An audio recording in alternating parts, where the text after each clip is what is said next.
अस्सलाम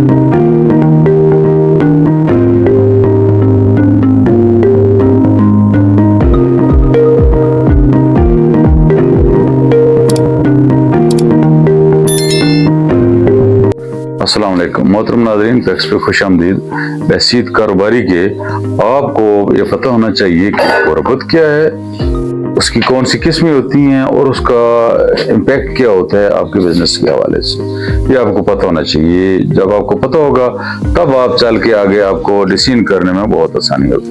आज हम देखते हैं कि यूनिवर्सली या दुनियावी तौर पर बेशुमार लोग तारीफ करते हैं गुर्बत क्या है, गुर्बत क्या है। लेकिन हम जनरली जो गुर्बत की तारीफ की जाती है वो ये होती है कि अल्लाह ताला की दी हुई सलाहियतों को इस्तेमाल न कर सकना, ये गुर्बत कहलाता है। अल्लाह ताला ने आपको मुख्तलिफ वसाइल दी हैं, उसको आप अगर बेहतर तरीके से इस्तेमाल नहीं कर रहे तो आप गरीब हैं। अल्लाह ने आपको सलाहियत दी है, आपके ज़हन में रखिए। वो कहते हैं ना कि अगर आप पैदा गरीब हुए हैं तो इसमें आपका कसूर नहीं है, लेकिन अगर आप मर गरीब गए हैं तो इसमें सरासर आपका कसूर। अल्लाह की इस वसी के नात में बेशुमार वसाइल हैं, बेशुमार मौके हैं, बेशुमार अल्लाह ने इंसान को सलाहियतें दी हैं, उनका इस्तेमाल न कर सकना ही गरीबी।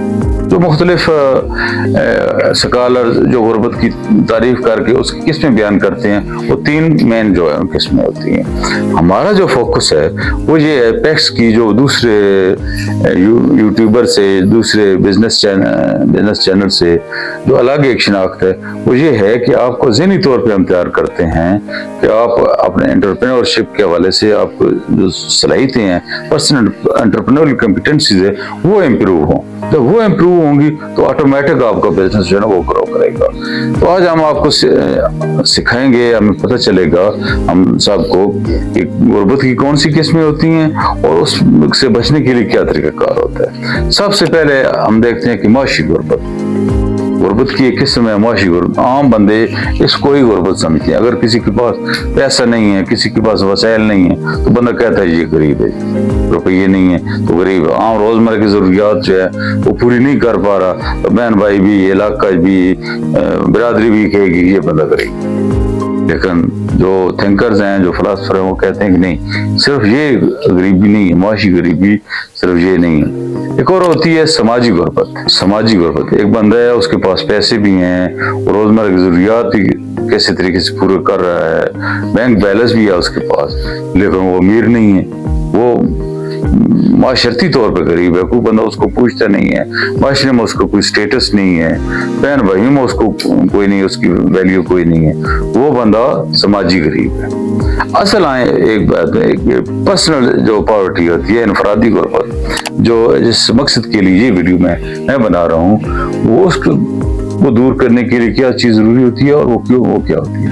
पर्सनल जो है ना पॉवर्टी, वो ये होती है कि आपके पास पैसा भी है, आपके पास और बहुत सारी कुछ है, लेकिन आपके पास सलाहियत नहीं है कि आप वसाइल को इस्तेमाल करके अपनी जो है गुर्बत को दूर कर सकें। ज़हनी गरीब उसको कहते हैं। बहुत लोग होते हैं उनके पास पैसा होता है, लेकिन वो ज़हनी गरीब होते हैं, वो मांगते ही रहते हैं। उनको मतलब उनका माशरे में स्टेटस होता है ना, उनका कुछ और काम होता है, वो ज़हनी गरीब होते हैं, गरीब गरीब ही रहते। लिहाजा जो पैक्स का मेन मकसद है वो ज़हनी गुर्बत को दूर करना। जब ज़हनी गुर्बत आप अपने आप को इस्तेमाल करेंगे, ये देखें ये जो economic sustainability does not lies in your business और एम्प्लॉयबिलिटी। तो माशी जो इस्तेकाम है वो आपकी जॉब में या आपके कारोबार में नहीं है, वो आपकी सलाहियतों में बना है। एक अगर आपके पास सलाहियतें हैं तो आपके पास एक बिजनेस नहीं है तो आप और कर सकते हैं, एक जॉब नहीं है तो आप और जॉब कर सकते हैं। या आपको ज़हनी तौर पे आपको इस काबिल होना चाहिए कि अल्लाह ताला की जो दी हुई वसाइल है उनको मैं किस तरीके से इस्तेमाल करूं कि मैं खुद भी, मेरी फैमिली भी इससे निकल सके। नेक्स्ट इंशाल्लाह हम कोशिश करेंगे एक पर्सनल डेवलपमेंट प्लान हम बनाएंगे, जिसमें हम आपको सिखाएंगे कि फैमिली डेवलपमेंट प्लान या पर्सनल डेवलपमेंट प्लान क्या होता है और उसको आगे चल के आपके कारोबार में उसकी वो कैसे आपको सपोर्ट करेगा। तो लिहाजा बहसीत कारोबारी आपको पता होना चाहिए कि गुर्बत की जो तीन किस्में हैं उसमें खुदा न खास्ता आप अगर ज़हनी तौर पे गरीब हैं तो फिर आप माशी तौर पे बिल्कुल, अगर आपके पास वसाइल हों तब भी आप नहीं आगे निकल सकते, अगर आपका समाजी रुतबा हो तब भी आप आगे निकल सकते। لہٰذا آپ ذہنی طور پہ آپ کے پاس اسکل ہونی چاہیے، آپ کے پاس کوالٹیز ہونی چاہیے، آپ کی مطلب ایسی ان پٹ تاکہ آپ معاشرے کو دے سکے کہ آپ غربت سے آپ نکل سکیں۔ السلام علیکم پاکستان سے۔